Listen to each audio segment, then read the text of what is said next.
संतोष देशमुखांची हत्या झालेल्या घटनास्थळावरून चप्पल सापडली आहे। या चप्पलेचा ओळख पंचनामा पूर्ण झालेला आहे। संतोष देशमुखांच्या पत्नीने चप्पल ओळखली आहे।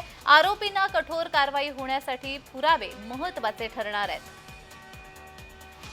चप्पलेचा ओळख पंचनामा पूर्ण झालेला आहे। संतोष देशमुख हत्या प्रकरणामध्ये जे घटनास्थळ आहे त्या घटनास्थळावरून एक चप्पल आढळली आहे आणि संतोष देशमुख यांच्या पत्नीने ती चप्पल ओळखलेली आहे आणि हे जे सगळे पुरावे हाती लागतायत ते आरोपींना कठोरात कठोर शिक्षा देण्यासाठी महत्त्वाचे ठरणार आहे। तर या संदर्भात अधिक माहिती देत आहेत आमचे प्रतिनिधी आमिर हुसेन। आमिर, या संदर्भात काय अधिक तपशील आहे, कारण चप्पल सापडली आहे आणि त्याची ओळखही पटली आहे? नक्कीच जर आपण बघितलं तर जे चप्पल सापडली 8 नंबरची संतोष देशमुखांची चप्पल हे घटनास्थळवरून सापडलेली आहे। याची ओळख त्यांची पत्नीने केलेली आहे।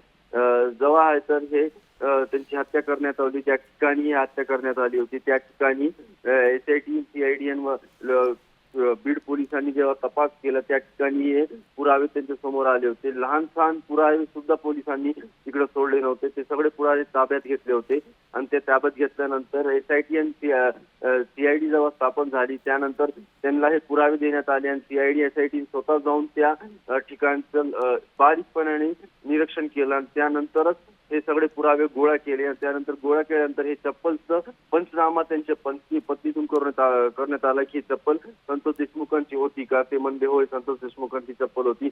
मग दुसरे काय पुरावे होते ते तिला जोडून ठेवलेले, म्हणजे हे न्यायालयात दाखवण्यासाठी हे त्यांच्यासाठी महत्त्वाचे ठरणार आहे। आरोपींना सजा देण्यासाठी हे सगळे पुरावे महत्त्वाचे ठरणार आहे। अगदीच धन्यवाद आमिर दिलेल्या सविस्तर माहितीसाठी।